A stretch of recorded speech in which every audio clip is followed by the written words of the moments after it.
We all know that feeling, right? You want to get right to the heart of the story, the insights that really matter. But sometimes you just don't have time to get through all the noise, you know? Exactly. It's like trying to find a needle in a haystack sometimes. Yeah. So that's what we do here on the Deep Dive, cut through all of that for you. And today we've got a particularly fascinating story to uncover, the history of a true giant of world football. Real Madrid Club de Football. We've got a whole stack of sources to dig into. A rich history, for sure. Yeah, and the mission for us today is to pull out the defining moments, those key turning points, and really get a sense of just how much impact this club has had on the beautiful game. It's pretty remarkable when you think about it. Yeah, absolutely. Real Madrid's story is about so much more than just trophies and victories. It's about the forces that shaped their journey and their influence on football as a whole, on a global scale. Yeah, for sure. Yeah. Okay, so let's rewind the clock all the way back to the beginning, March 6, 1902. That's where it all starts. Although back then it wasn't even called Real Madrid. Right, back to the very foundation. It was simply Madrid Football Club. Pretty straightforward in those early days. Understandably, the focus was on building the basics, attracting local talent, and just, establishing themselves as a competitive force. Every empire has to start somewhere. Exactly, laying the groundwork. And speaking of groundwork, let's fast forward to 1920, a pretty significant moment here. The club is granted the royal title Real. That's royal in Spanish, of course. So Madrid Football Club becomes Real Madrid. Huge boost in prestige, I'd imagine. Oh, yeah, absolutely. A real mark of distinction. And you have to think that royal connection probably helped attract both players and fans, right? Oh, without a doubt. It elevates the club's status, links them to this broader sense of national pride, even in those early years.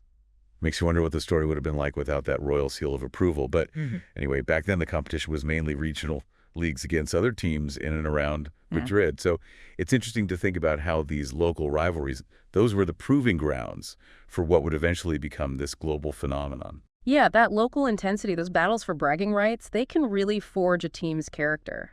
It's like they had to conquer their own backyard before they could set their sights on the world. Yeah, you've got to learn how to win consistently first. And here's a fascinating detail we came across during World War I. While so many European leagues were put on hold, football kept going in Spain, and Real Madrid had a really successful run in the Spanish league in 1917. Wow, talk about making the most of a unique situation. Right, they weren't going to let a little thing like a world war stop them. It really highlights their commitment to playing and to winning, even amidst all that global chaos. Yeah, it speaks volumes about their resilience and their ambition you mentioned earlier on. Okay, so let's jump ahead. A few decades now into the 1950s. This is where the legend of Real Madrid really explodes the golden age. And in 1955, the European club competition is launched, what we now know as the UEFA Champions League, of course. And guess who lifts that very first trophy? Real Madrid, if I'm not mistaken. You are not mistaken. They were crowned the first ever champions of Europe. And it wasn't just a one-off. They went on to completely dominate this brand new competition, winning an unbelievable 5 titles in a row from 1956 to 1960. 5 in a row. That's incredible. It is mind-blowing when you think about it. 5 consecutive European Cups. That's a sporting dynasty like no other. And it's a record that still stands today. A testament to that era. Truly legendary stuff. Absolutely. No other club has managed to replicate that level of sustained dominance in Europe. It really cemented their place in football history. It wasn't just about winning those 5 trophies either. It was about setting the standard for European football right from the very beginning. And their tactical setup back then with that strong midfield and those lightning-fast counterattacks, it was a nightmare for opponents to deal with. And let's not forget the legendary Alfredo Di Stefano leading the line, one of the greatest players of all time. Absolutely. His partnership with Ferenc Puskás up front was truly magical. It's no wonder they were so unstoppable. So they'd conquered the continent on the pitch. But what about off the pitch? The 1980s are marked as a period of huge economic growth for the club. They were attracting these massive sponsorship deals. What do you think was driving that increased interest? Well, their continued success on the field, particularly those early European triumphs, they created a global brand, a brand that sponsors wanted to be a part of. Success breeds success, and it attracts investment. Yeah, that makes sense. And we can't talk about this era without mentioning a key figure. President Santiago Bernabeu. He was the driving force behind the construction of their iconic stadium, which was actually inaugurated way back in 1947. Talk about vision. Absolutely. He saw the potential of the club and wanted to create a stadium that matched those ambitions. The Santiago Bernabeu Stadium, it's more than just a football ground. It's a symbol of the club's grandeur. It really is, and it's hosted some of the biggest moments in football history. The 1982 FIFA World Cup final, for example, and countless legendary players have graced that pitch. Zinedine Zidane, Luis Figo, the list goes on. A true cathedral of football. All right, now let's fast forward again to the early 2000s and the Galacticos era. This was a totally different approach, bringing together some of the biggest names in world football. Luis Figo, Zinedine, Zidane, Ronaldo, David Beckham. It was a star-studded lineup. It was a statement. It was about global dominance on and off the pitch.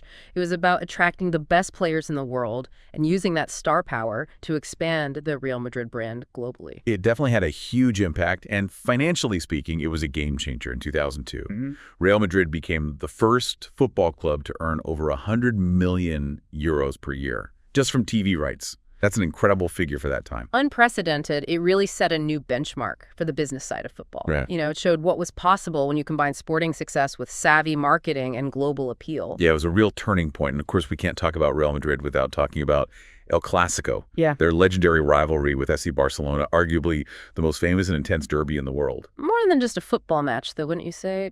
Oh, absolutely. It's deeply rooted in cultural and political identities.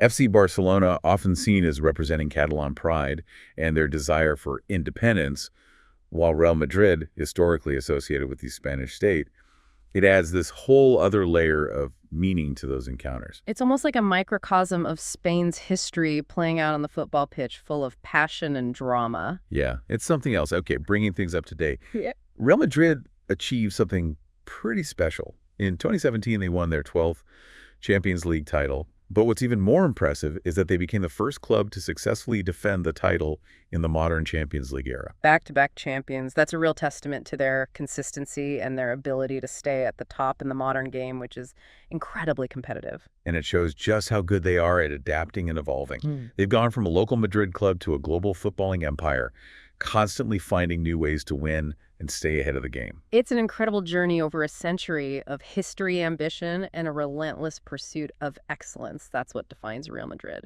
So just to recap quickly, we've traced their journey from those humble beginnings as Madrid Football Club to the prestige of the royal title, the dominance of the golden era in the 1950s, the economic foresight of building the Bernabeu and attracting those big sponsors, the global impact of the Galacticos era, the deep cultural and political roots of El Clásico, and their continued success in the modern game. It's been quite a deep dive. It really has. Real Madrid's story is a fascinating case study in how a football club can build a lasting legacy through a combination of sporting ambition, strategic vision, and the ability to adapt and thrive in a constantly changing environment.